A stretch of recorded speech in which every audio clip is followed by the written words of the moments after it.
Jesus saiu carregando ele mesmo a cruz para o lugar chamado Calvário, que em hebraico se chama Gólgota. Ali, os soldados pregaram Jesus na cruz e crucificaram também outros 2 homens, um de cada lado dele. Pilatos mandou escrever um letreiro e colocá-lo na parte de cima da cruz. Nesse letreiro estava escrito em hebraico, latim e grego: Jesus de Nazaré, Rei dos Judeus. Muitas pessoas leram o letreiro, porque o lugar em que Jesus foi crucificado ficava perto da cidade. Então, os chefes dos sacerdotes disseram a Pilatos: não escreva Rei dos Judeus, escreva: este homem disse, eu sou o Rei dos Judeus. O que escrevi, respondeu Pilatos. Depois que os soldados crucificaram Jesus, pegaram as roupas dele e dividiram em 4 partes, uma para cada um. Mas a túnica era sem costura, toda tecida em uma só peça, de alto a baixo.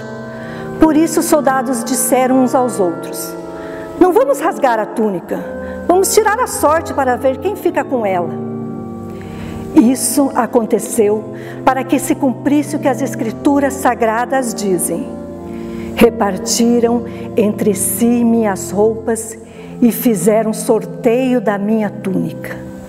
E foi isso que os soldados fizeram. Perto da cruz de Jesus estavam sua mãe e a irmã dela, e Maria, a esposa de Clopas, e também Maria Madalena.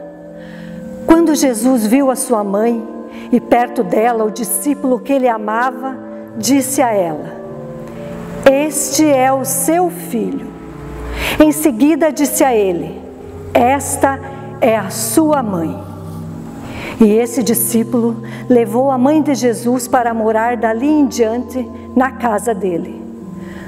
Agora, Jesus sabia que tudo estava completado. Então, para que se cumprisse o que dizem as Escrituras Sagradas, disse: estou com sede. Havia ali uma vasilha cheia de vinho comum. Molharam no vinho uma esponja, puseram a esponja num bastão de esopo e a encostaram na boca de Jesus. Quando ele tomou o vinho, disse: tudo está completado. Então, baixou a cabeça e morreu.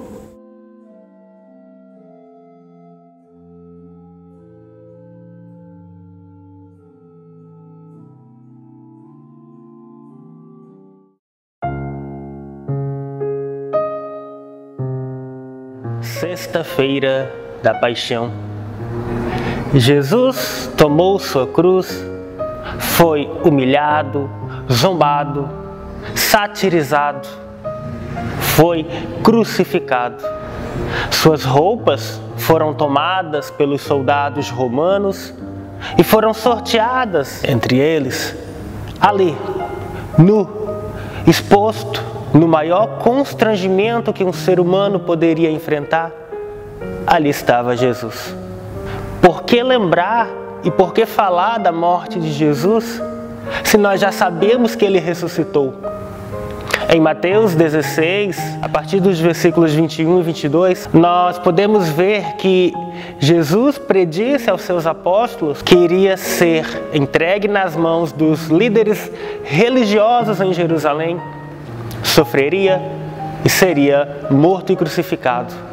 O apóstolo Pedro chama Jesus à parte e diz: mestre, jamais isso te acontecerá, não vou permitir que tal coisa aconteça. Então Jesus, com a sabedoria que vem do Pai, diz: afasta-te de mim, Satanás, porque você não sabe das coisas de Deus, mas tão somente das coisas humanas.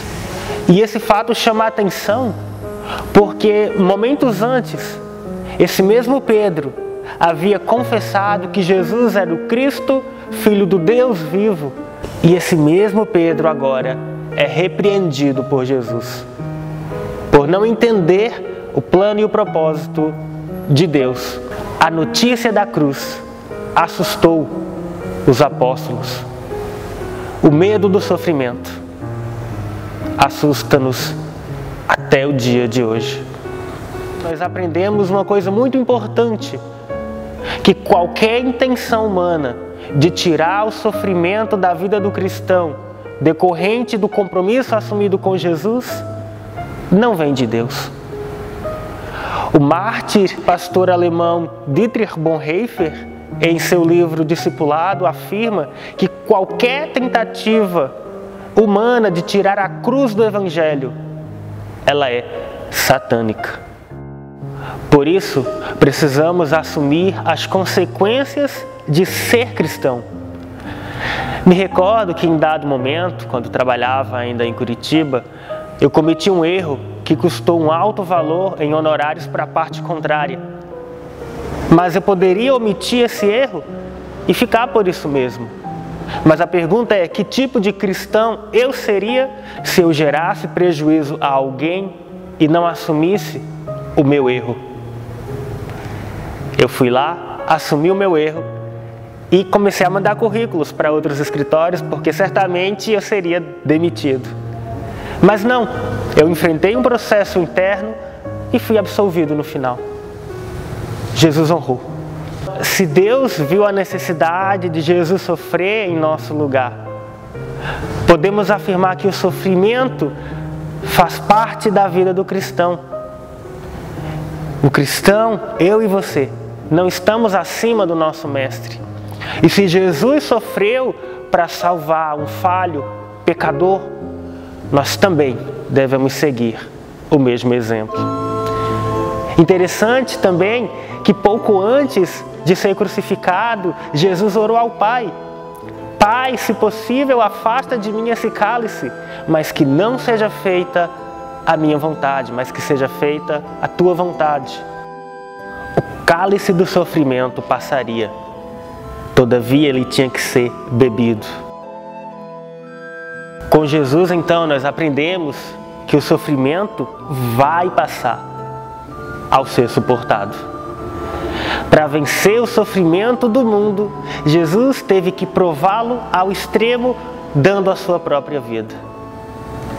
Nós, nesse momento, estamos enfrentando uma pandemia que já causou muita dor, muito sofrimento na vida de muitos. Mas nós aprendemos com Jesus que o sofrimento e a dor são vencidos quando enfrentados. Falamos da morte de Jesus porque, para que ele ressuscitasse, ele teve que morrer. Logo, não há vida sem morte.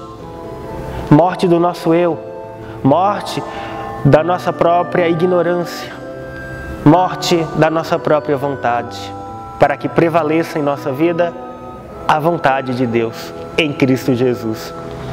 Falar da morte de Jesus é lembrar o quanto Ele nos ama e o preço que Ele pagou para nos libertar do pecado e do nosso próprio ego. A salvação para nós hoje é de graça, não custa nada, basta apenas aceitarmos o sacrifício de Jesus e deixar Ele reinar na nossa vida. A salvação para o ser humano é de graça, mas para Deus custou um preço muito alto. Custou a vida do seu próprio Filho. Refletindo então sobre a morte de Jesus, qual o preço eu e você estamos dispostos a pagar para seguir Jesus?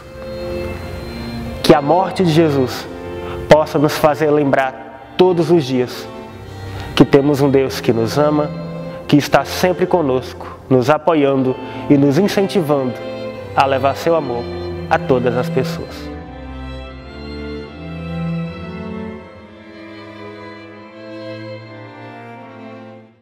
Refletindo então na morte de Jesus e no que isso ocasionou para mim e para você, convido a orarmos. Senhor Deus e querido Pai, nós agradecemos pelo Teu amor por nós. Obrigado pelo Teu sofrimento e pelo Teu sacrifício naquela cruz. Faz, ó Deus, com que nada disso seja em vão. Faz com que a Tua morte ecoe na nossa vida de modo a nos impulsionar a lembrar o quanto somos amados e que Tu sempre está com cada um de nós, nos sofrimentos, nas angústias, nos medos e em todos os momentos da nossa vida. E gratos a Ti, nós nos colocamos em Tuas mãos, clamando para que Tu guie cada passo nosso. Em nome de Jesus Cristo. Amém. E que a bênção do Trino Deus, Todo-Poderoso, Pai, Filho e Espírito Santo esteja com cada um de nós. Amém.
Está consumado.